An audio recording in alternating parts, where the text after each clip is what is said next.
Giliran Rocky Gerung.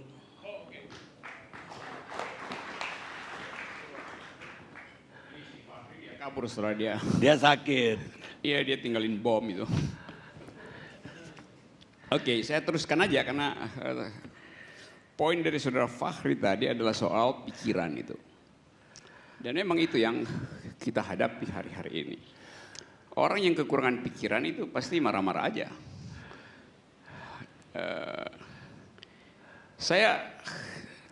Fakhri menyebut konsep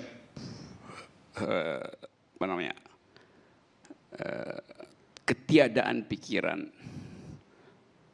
Saudara Andre tadi ucapin soal totalitarianisme. Saya hubungkan itu ya supaya kita dapat perspektif yang agak lain malam ini.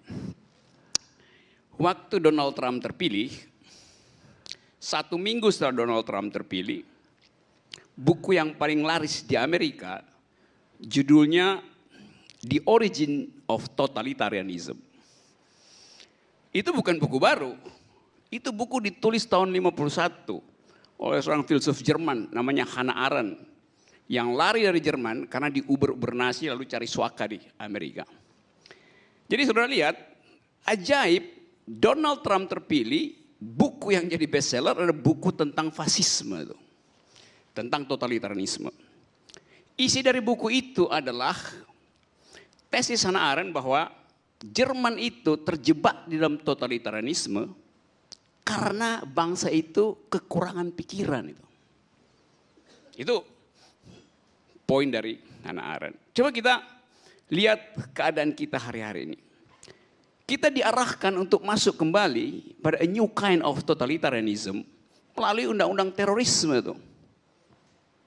Jadi cara negara untuk menjebak rakyat adalah dengan menakut-nakuti melalui ide totalitarianisme.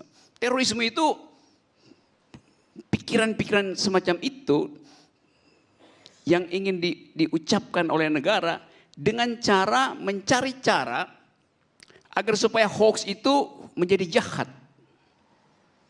Saya mau terangkan bahwa hoax itu tidak jahat kalau ada keterbukaan pikiran di masyarakat. Karena hoax itu adalah pelarian dari tertutupnya informasi. Itu yang terjadi. Dulu dari awal ILC saya katakan cara untuk menghadapi hoax adalah dengan menambahkan jumlah pikiran yang beredar di publik itu. Sekarang kita lihat sekuensi dari kecurigaan pemerintah. Pemerintah mencurigai bahwa rakyat akan jadi teroris. Kan itu kan preteks dari maksud hari ini kan.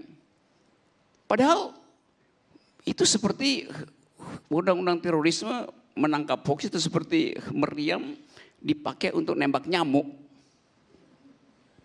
Ajaib betul.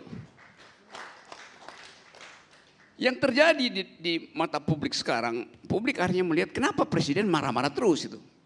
Sehingga kemudian ada ide untuk supaya presiden gak marah-marah, dicari cara yaitu menghalangi mereka yang membuat presiden marah. Yaitu hoax. Dianggap fitnah. Kan mestinya rakyat yang marahi presiden, bukan presiden marahi rakyat.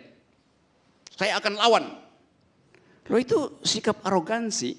Yang bicara itu kalau saya tanya misalnya, yang ngomong saya akan lawan itu presiden atau calon presiden itu. Apa jawabannya? Kalau yang ngomong kan calon presiden, oh berarti presidennya lagi cuti. Loh presiden nggak cuti, kata undang-undang. Kalau yang ngomong presiden itu lebih berbahaya lagi karena presiden mengancam rakyatnya sendiri. Itu justru yang mesti ditangkap karena menyebar terorisme itu. Saya akan lawan. Gile amat. Sekarang coba kita periksa asal usul kemarahan beliau di mana sebetulnya.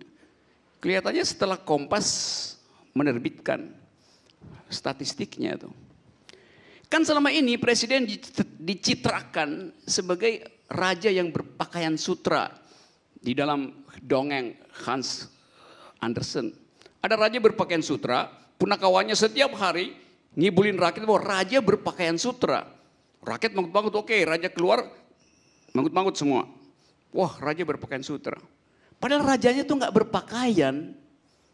Sehingga seorang anak kecil mesti menyebutkan, karena anak kecil nggak mungkin dibohongi. Loh, kok raja telanjang?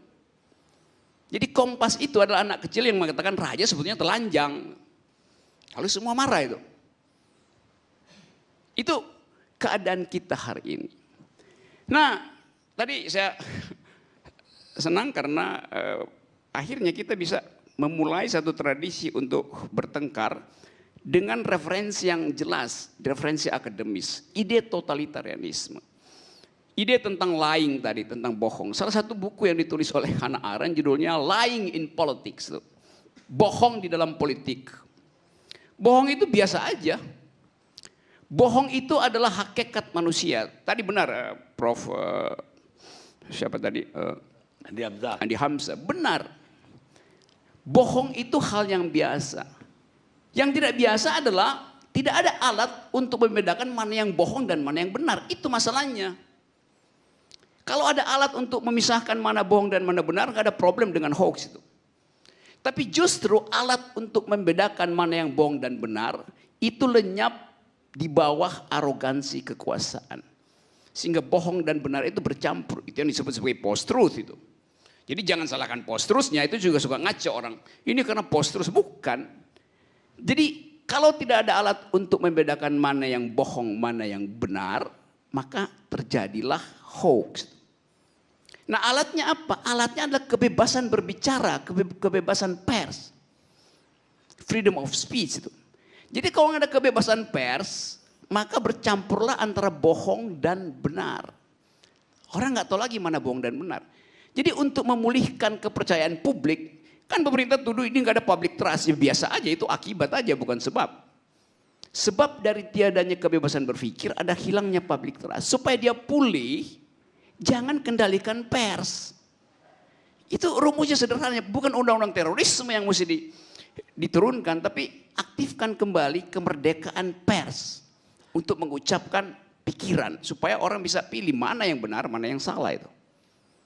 Jadi kita diputar-putar, dicari-cari cara sehingga kita semua jadi dungu karena nggak ada kesempatan untuk adu argumentasi.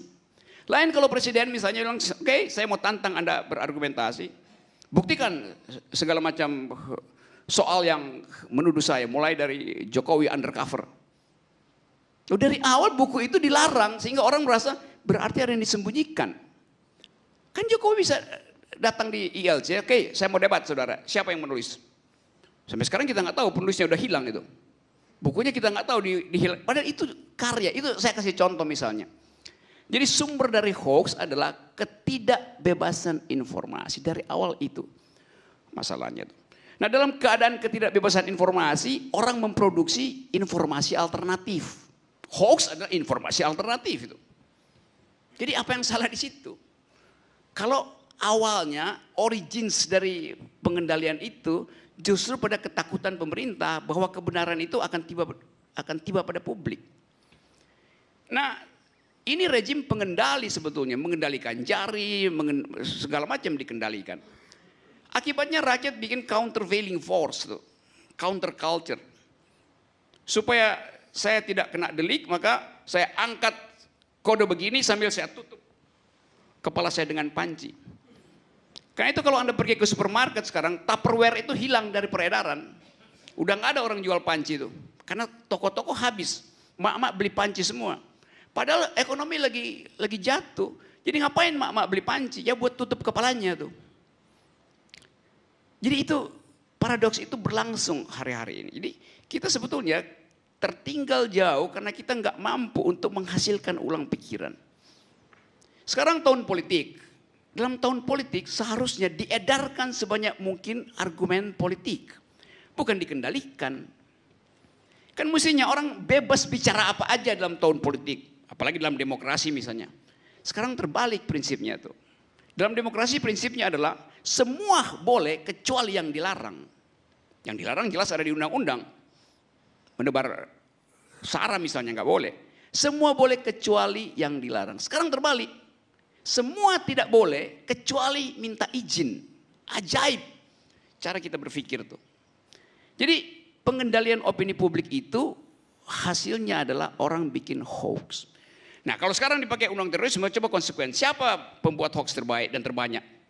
Ya presiden. Dari awal presiden udah bikin hoax tentang SMK. Maka perlakukan undang-undang terorisme pertama pada presiden itu.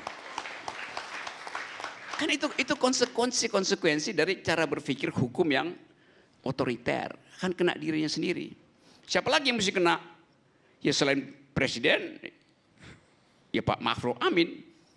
Yang juga mengaminkan bahwa akan ada produksi SMK bulan Oktober lalu tuh.